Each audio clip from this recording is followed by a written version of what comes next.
네, 안녕하세요. 여러분들의 구독과 좋아요로 이 채널이 유지되고 있습니다. 네, 영상 속도는 1.5배를 추천드리는 바이고요.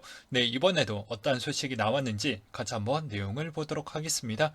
네, 미국의 1월 FOMC 의사록이 높은 인플레이션이 지속되었을 때 더 빠른 속도로 긴축하는 것이 적절하다라는 이야기도 있었는데요. 대다수 연준 위원들이 현재 고용 수준이 완전 고용 혹은 완전 고용에 근접한 수준으로 판단이 된다며 2015년도 이후 금리 인상의 국면보다 더 빨리 속도를 내서 금리 인상을 해야 된다라는 주장을 또 내비치기도 했었고요.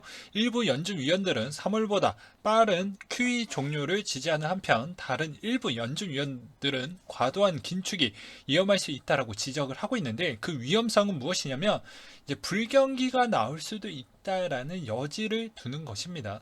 그러나 대다수 연준 위원들은 최근의 인플레이션 수치가 연준의 장기 목표치에 지속해서 상회하고 있고 예상했던 것보다 오래 지속되고 있다라는 것을 언급을 하면서 더 금리 인상을 더욱더 힘을 실어주고 있죠. 그래서 최근에 어떻게 보면 25bp보다 50bp 쪽에 힘을 더 많이 실어준다라고 보시면 될 것 같습니다. 그리고 카시카리 미니애폴리스 연은 총재가 인플레이션 올해 완화될 것이라고 주장을 하고 있는데요. 대다수 민간 설문에서 인플레이션이 올해 말까지 연 3% 수준에서 하락할 것을 예상을 하고 있기 때문에 올해 인플레이션이 하락할 확률이 매우 높다라고 이야기를 하고 있습니다. 그리고 필라델피아 연은 총재가 점진적 금리 인상을 선호한다며 3월에 25bp 금리 인상을 지지한다라고 나와져 있는데 여기서 핵심적인 내용은 대부분 사람들 또한 요 정도로 알고 있습니다. 이게 만약에 3월 달에 이 정도 선에서 나오게 된다고 하면 뭐 시장의 충격은 그렇게 크진 않을 것 같지만 이제 우리가 금리 인상 시즌 전에 어떤 패턴이 나올지 그리고 그 패턴에서도 만약에 어느 정도 흔들리는 장이 나온다고 하면 잽싸게 눈치껏 빠르게 매수를 해야 된다라고 저는 생각을 하고 있어요. 저 또한 그런 패턴으로 접근을 해서 이번에 한 번, 총 4번을 쪼개서 살 건데 한 번은 그런 형태로 매입을 할 생각을 갖고 있습니다. 그리고 매수 매도에 따른 추천 영상 아니신 거 알고 계시죠? 각자 생각을 하시면서 본인의 기준에 맞게끔 포트폴리오 잘 구성을 한 다음에 운영을 잘 하시길 바라겠고요. 달러 인덱스 추이는 95.81을 기록을 했다라고 하는데요. 1월에 미국의 FOMC 의사록이 금융시장이 예상했던 수준을 벗어나지 않은 가운데 유로존 경제지표 호주에 따른 유로화 강세 압력이 달러의 약세 요인으로 작용을 했다라는 것과 금 가격 추이는 온스당 1870달러 선의 마감을 보여주었다고 합니다. 러시아군의 일부 우크라이나 국경을 철수했다라는 소식으로 인해서 유럽 등의 실질적인 철수가 아니라고 반박함에 따라 지정학적 리스크가 재부각되면서 어느 정도 영향을 끼쳤다라는 것과 유가는 배럴당 93.6달러 선의 마감을 보여주었다고 합니다. 러시아 우크라이나 지정학적 리스크가 재부각되면서 좀 영향을 끼쳤다고 하네요. 그 다음으로 코인에 대한 소식을 한번 보도록 하겠는데요. 콜로라도 주에서 여름 말까지 암호화폐로 세금 납부가 허용이 될 것 같다라는 내용이 또 나와준 게 있었고요.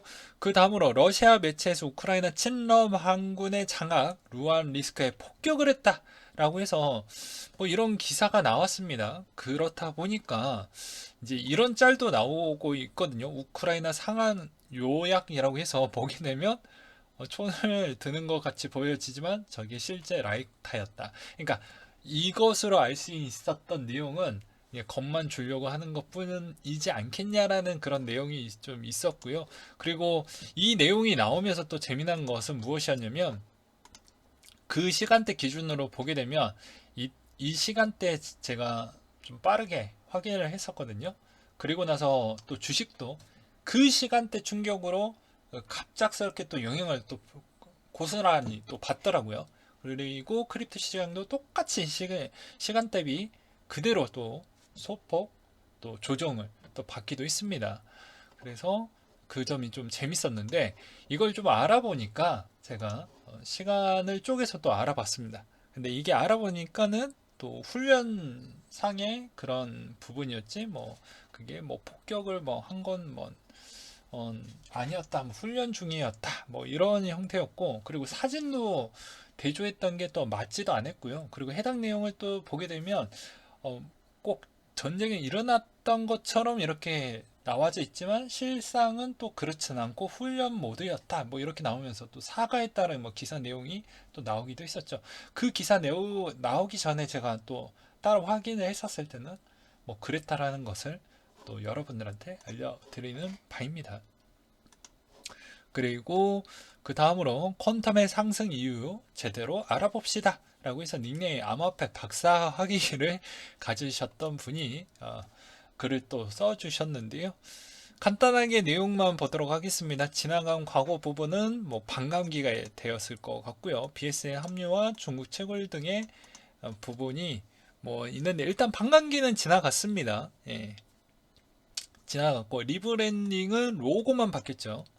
그래서 뭐 그 영향도 작년의 수혜로 어, 어떻게 보면 그 템포마다 상승의 여지는 충분히 좋습니다. 그러면 이제 이번에 퀀텀의 호재는 뭐가 있을까라는 이제 초점을 좀 맞춰볼 필요성이 있겠죠. 그건 NFT 부분이 좀 될 것 같고요. 이분의 주장은 이런 겁니다. 패트릭의 트위터 부분을 좀 자주 이용을 하니까 그것을 좀 적절하게 캐치를 잘해서 이용을 좀 해보자. 그리고 여전히 많은 양의 비트코인 재단이 보유하고 있고 마케팅 담당자 팀 전격 변화, 항상 욕먹고 무능했던 마케팅 팀장을 좌천시켰다. 개인적으로 하락분이 커서 호재가 아예 안 나온다고 해도 비트의 상승에 따라 같이 호재가 터져준다면 충분히 뭐 보게 되면 2만원까지는 가지 않겠냐. 그리고 희망은 돌려보면 뭐 10만, 20만까지 가지 않겠냐. 라고 이렇게 이야기를 하시는데, 이제 대부분 퀀텀 쪽에서 많이 실망을 많이 했던 건 아무래도 이 부분인 것 같습니다. 원래 기술 개발의 방향성이 이런 형태로 갔으면 상관이 없는데, 순방향 형태로 갔으면 상관이 없는데, 애초에 여기에서 또 한 번 틀었고 여기서 또 한 번 틀었습니다. 총 두 번 틀었거든요. 그러다 보니까 신뢰도가 약간의 흠집이 좀 나왔다라는 거, 그게 어느 정도 회복이 안 됐고, 그리고 여러 가지 불신이 좀 있었는데 그게 어떻게 보면 AMA에서 어느 정도 해결을 잘 못 해주었다는 거. AMA는 뭐 어떻게 보면 커뮤니티 소통 관계인 것이죠. 근데 거기에서도 좀 잘 안 됐다라는 거. 근데 최근에는 이제 패트릭도 어떻게 해서든 계속 꾸준하게 나가려고 하다 보니까 지금의 트렌디한 것에 추정을 해서 가격을 먼저 올리자라는 그 전략을 먼저 썼던 것 같습니다. 제 생각으로는 매우 주관적으로. 그래서 그 트렌디한 것을 계속 따라가고 있고 그 트렌디하면서도 본인의 색깔을 좀 찾아가면서 했으면 좋겠는데 그게 좀 더 희석이 된 게 좀 아쉽다라고 저는 그렇게 정리를 해드리고 싶고요. 자, 위메이드를 먹여 살리는 미르포 인기에 대한 의문점이라고 해서 요 내용 분석을 또 잘해 주셨더라고요. 현재 위메이드 실적은 미르포와 실적, 코인밥의 실적 두 개로 나뉘어지는 것으로 알고 있다. 그게 맞아요. 네. 근데 이제 여기에서는 로스트 아크. 자, 팔로우 한번 봅시다. 쩔죠? 예. 그리고 트위치에서 방송하면 48만 명이 보고 있는 클래스입니다. 그리고 여기 이 배틀그라운드 엄청 오래됐죠. 근데 이게 2만 명이 보고 있다 라고 되어져 있죠. 그리고 미르포 2600명밖에 안 보는데 이상하다 뭐 이렇게 되어져 있죠. 그래서 로스트아크는 일단 평점이 매우 높고 평론도 뭐 평타 치는데 배틀그라운드 한번 보도록 하겠습니다. 지금은 만게임이지만 한때 고티 후보로도 될 정도로 인기가 상당히 좋았다. 그럼 미르포는 뭐 거의 뭐 다뤄지지 않았다 뭐 이런 얘기를 쓰고 싶은 것 같습니다. 그리고 뭐 게임 토큰 시세도 뭐 초토화되지 않았냐 보게 되면 초토화됐죠. 그러다 보니까 아무래도 미심쩍다라고 하는데 이분의 분석도 뭐 기준점에 따라서 분석의 내용이 좀 달라지죠. 이것도 내용이 맞긴 하지만 이런 대형 게임하고 비교할 만한 그런 게 아닙니다. 미르포는 이제 사골이죠. 어떻게 보면 사골입니다. 그러니까 뮤 그리고 저기 어디냐, 이거 미르포, 이런 리니지 이런 거는 거의 사거리죠. 예. 그래서 평가하기가 좀 그렇죠. 오래된 게임이니까. 근데 이제 어떻게 보면 코인에서 채굴을 해서 어느 정도 수익을 내기 위한 약간의 조금 돈을 벌기 위한 수단으로 게임을 좀 했던 유저 폭이 컸기 때문에, 그때부터 튀었기 때문에, 이거는 게임이 재밌어서 하는 관점으로 볼 거냐, 아니면 어떻게 보면 수익적인 코인 관점으로 볼 거냐에 따라서 좀 달라질 것 같습니다. 근데 이분은 게임적 관점으로 좀 봤던 것 같아요. 그러하고 결과론적으로는 또 매우 중요한 건, 이제 대형 게임사가 천천히 이런 문을 두드리고 있는데, 과연 이믹스가 그만큼 계속 이 자리에 머물 수가 있을 거냐. 대장에 있는 형태로 먼저 했다라고 해서 그 자리를 계속 차지하고 있는 게 아니죠. 제가 매번 이야기를 했지만 코인마켓캡의 시총을 보게 되면 1위부터 10위까지 보이지 않았던 코인들도 있고, 원래 보였던 코인들도 순위가 많이 바뀌었다라는 걸 알 수가 있게 되겠습니다. 지금의 순위를 보게 되면 되게 재밌죠. 스테이블 코인이 엄청 많이 올라왔습니다. USDC도 마찬가지로 엄청 많이 올라왔죠. 그만큼 어떻게 보면 지금의 시장에 있는 스테이블 코인 쪽으로 지금 돈이 계속 많이 흘러가고 있구나 라는 걸 알 수가 있습니다. 코인으로 들어가야 되는데 말이죠. 뭐 요 정도로 좀 설명을 좀 끝내도록 하겠고요. 그리고 그 다음으로 국채 금리와 기준금리라고 해서 올라완 님이 또 남겨주셨던 내용인데요. 뭐 간단하게 최근 진행된 것과 앞으로 진행된 것들을 정리해서 한번 보면 될 것 같다. 일단 첫 번째, 테이퍼링 실시, 국채 매입 중단, 10년물 국채 금리 상승, 시장 유동성 감소, 경기 부양 효과 종료, 금리 인상, 투자 수요 감소. 2번까지 진행되면 앞으로 주식시장 현금화를 위한 손절과 익점 매물이 대거 출현하게 되고, 나스닥도 요동을 칠 것이다. 특히 대출이 어려워지고 부담이 커지니까 신흥 기술주 중심으로 폭락이 예상이 된다. 그런데 나스닥만 요동을 칠 것 같냐? 아니다. 암호화폐도 어느 정도 영향을 낄 것으로 보여진다. 그리고 재단들은 월급 줄 때 코인 팔아서 주는 게 좀 얄밉지 않겠냐? 그래서 아무리 코인 가격이 하락했어도 신규 상장한 코인들 발행가 보면은 좀 기절하지 않겠냐? 그렇기 때문에 적절하게 트레이닝을 좀 했으면 좋겠다라고 이야기를 하는 것이죠. 최근에 한 애널리스트 분이 뭐 이런 내용을 또 정리를 해주셨는데요. 이베스트 투자증권의 무해영 애널리스트 분이 또 정리를 해주셨는데요. 그 내용 잠깐 인용해서 설명을 좀 드리도록 하겠습니다. 잘 안 보이실까봐 좀 더 확대를 해서 보여드리도록 할게요. 연준의 자산 규모 추이를 보게 되면 저번에도 이야기를 했죠. 이게 매운맛, 그리고 매움의 중간값의 매운맛, 그리고 초매운맛이신데요. 이 매운맛이 저번에도 이야기를 했듯이 금리 인상 뒤에, 여기 금리 인상의 1번, 2번, 3번, 과연 1번, 2번, 3번 중에 무엇으로 갈 거냐 라는 게 일단 관건입니다. 이게 언제 나올 거냐, 이제 대차 대조표 축소 부분에 따른 이야기가 저번에도 말씀드렸다시피 이 일정이 있는데 5월달 기준으로 나오게 될 건데, 대충 4월 중하순에 또 떠들어댈 것입니다. 언론사 쪽에서.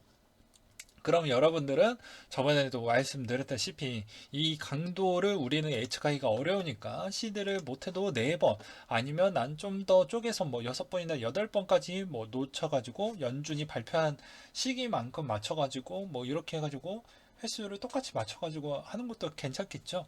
그렇게 하셔도 상관은 없습니다. 근데 이게 이걸로 갈 거냐, 이걸로 갈 거냐, 이걸로 갈 거냐에 따라서 파급력은 상상을 초월하기 때문에 뭐 이 카드까지 다 쓸지도 모르겠고, 아니면 또 다른 변수가 나올지도 모르겠지만, 순한 맛으로 가면 정말 땡큐겠죠. 그런데 인생은 아무도 모르고 우리 미래는 항상 대응의 영역에 있기 때문에 우리는 대략적으로 3월에 한번, 그리고 5월에 한번 일단 한번 이렇게 베팅을 해보는 게 낫지 않을까 하고 다시 한번 설명을 드리는 부분입니다. 일단 4월 달에도 25bp로 가냐, 아니면 50bp로 가냐, 아니면 또 다른 수가 있냐, 뭐 이런 이야기가 자꾸 들리게 되는데, 그 중간에 많이 흔들리는 장에서 충분히 우리가 매수를 해서 저렴한 가격대에 또 사고, 또 이것보다 더 매운맛이 나올 수가 있으니 또 쪼개서 사는 게 낫지 않냐, 저는 그렇게 설명을 드리고 싶습니다. 그 다음으로 인텔의 CEO가 비트코인 강력한 기술이다라고 칭찬을 많이 해주고 있었는데요. 그 빌미는 암호화폐 최고 효율 1000배 블록체인 가속기를 출시하겠다라는 이야기가 나왔기 때문입니다. 상당히 재밌죠. 그리고 BBQ에서 업계 최초 치박이 NFT 인기에 5000개 선 발행이 했다라고 합니다. 그만큼 NFT 쪽이 뭐 대기업 상관없이 글로벌 기업들이 다들 NFT 쪽에 관심이 많이 있다 보니까 저도 생각이 바뀌었다라고 이야기를 했죠. 오히려 NFT가 잘 버텨주게 되면 폭락은 생각보다 그렇게 크진 않을 것 같다라고도 말씀을 드리기도 했습니다. 근데 그게 어느 선에서 지탱을 해줄지 저도 좀 예측이 불허하기 때문에 그것은 제외하고 일단은 리스크 있는 부분에 초점을 맞춰가지고 저렴한 가격대가 나오는 수 있을 때 접근하는 전략으로 저는 일단 그런 전략으로 맞춰서 대응을 하려고 합니다. 그리고 디지털 위안화에서 매일 4억 원씩 사용을 했다. 인민은행 공식 발표가 나왔다라고 합니다. 그리고 미국의 암호화폐 기업 연합 트래블 룰의 플랫폼에 트러스트가 공개가 됐다고 하는데요. 트래블 룰 수신자 이름, 계좌번호, 주소 등이 정보 수집 전송하도록 자금 세탁, 테러 자금 조달 위험성을 억제하는 규정이다 라고 해서 이제 기업들이 모여서 앵커리지, 비트고, 비트플라이어, 비트렉스, 블록파이, 서클, 코인베이스, 피델리티, 제미니, 크라켄, 팍소스, 로빈후드, 스탠다드 커스터디, 신브리지, 크레이드 스테이션, 제로해시, 조디아. 왜 얘네들이 이렇게 묶었냐면 기준을 잡고 한 목소리 내면 깔끔하게 처리가 되니까. 그래서 그렇게 한다. 그래서 어떻게 보면 한국 대비보다 훨씬 더 추진력 있게 잘 하고 있다라고 저는 보여지고요. 그 다음으로 테더 도미넌스 코인 시총의 상관관계는 이라고 했는데 뭐 그림만 보아도 알 수가 있죠. 테더가 고점일 때 차트는 저점이었고, 그리고 차트가 고점일 때 테더는 저점이었고, 이 이야기인데 이것을 글로 표현을 했어요. 이 말이 틀린 건 아니죠. 근데 이게 어느 시점에 이게 꺾일지 올라갈지, 올라가는 게 애매하게 올라갈 거냐 내려갈 거냐 이것에 따라서 모르는 거죠. 지나간 과거로 봤을 땐 그럴 수 있겠지만 그 타이밍에 따른 연습도, 이 지표도 쓸만하긴 해요. 근데 계속 연습을 해서 어느 타이밍에 그런 신호가 나왔을 때는 괜찮다더라, 뭐 이렇게 볼 필요성은 있겠죠. 그래서 이제 바라보는 이 지표도 뭐 이렇게 크로스 되는 시점으로 바라볼 것인지, 아니면 해당이 있는 이거 플러스 외로 알파로 뭐 거래량을 추가로 해가지고 그런 형태로 보는 것을 좀 더 보완해가지고 볼 것인지, 이런 거는 이제 매우 주관적으로 개인화 해가지고 내 것으로 만들어야 되겠죠. 그 기술을 일단 그렇게 참고하셨으면 좋겠고요. 그리고 미국의 대형 석유 기업 코노코필리스가 남은 잔여가스 부분에 있어서 채굴 부분을 뭐 돌리는 형태로 뭐 해서 제공을 해준다라고 합니다. 그리고 XRP 시간은 언제쯤이 될 것이냐, 아직도 소송 부분이 걸려져 있는데, 제가 이 기사 제목 가지고 제가 드리고 싶은 메시지가 좀 있어서 그런 거예요. 언제가 될 거냐라고 있는데, 과거에는 저도 엄청나게 좀 안 좋게 바라봤던 시선이 있었죠. 근데 지금은 이게 뭐 주식에서도 그런 거 있잖아요. 전문가의 의견, 매도, 중립, 그 다음에 강력 매수 뭐 이런 게 있죠. 저도 일단은 제드 물량이 많이 줄어들었기 때문에, 그리고 에스크로 물량도 생각보다 많이 줄어들었고 시장이 많이 커졌기 때문에 어느 정도는 이제는 XRP도 충분히 부담스럽지는 않을 것 같다라고 저는 표현하고 싶습니다. 그리고 클릭 몇 번으로 NFT 프로필을 만들 수 있다라고 합니다. 마플샷 오리원 솔루션 옴뉴움 출시를 했다라고 하네요. 그래서 마플 코퍼레이션은 크리에이터를 위한 올리원 NFT 솔루션 옴뉴움 프로젝트를 출시한다라고 밝혔는데, 이름을 좀 더 쉽게 하지, 싱가포르에서 설립한 첫 해외 법인 전초 기지로 NFT 공략을 좀 해보겠다라는 내용이 또 나오기도 했습니다. 그리고 마스터카드가 아마피 관련 컨설팅 사업 확장에 예고를 했다라고 하네요. 그래서 제가 보기에는 이 시장 자체가 이 고비를 또 넘기게 되면 한 템포 더 성장을 할 것으로 보여집니다. 그 다음 시즌에는 아무래도 NFT가 먼저 갈 것 같아요. 네. 그래서 이 NFT가 얼마만큼 성장을 해주느냐에 따라서 갈 것 같고, NFT 쪽에서 아무래도 또 찐 부자가 나올 확률이 전 매우 높다고 하는데, NFT 종류가 여러 가지이다 보니까 뭐가 답일지는 모르겠어요. 전 예술 정도의 감각은 매우 떨어지기 때문에 그것을 평가는 못합니다. 예, 그런 거에 센스, 안목을 보는 센스는 별로 없어요. 예, 예술적 감치에 대한 센스는 없기 때문에 전적으로 믿으시면 안 됩니다. 이 점을 참고하셨으면 좋겠고, 이상으로 마치도록 할게요.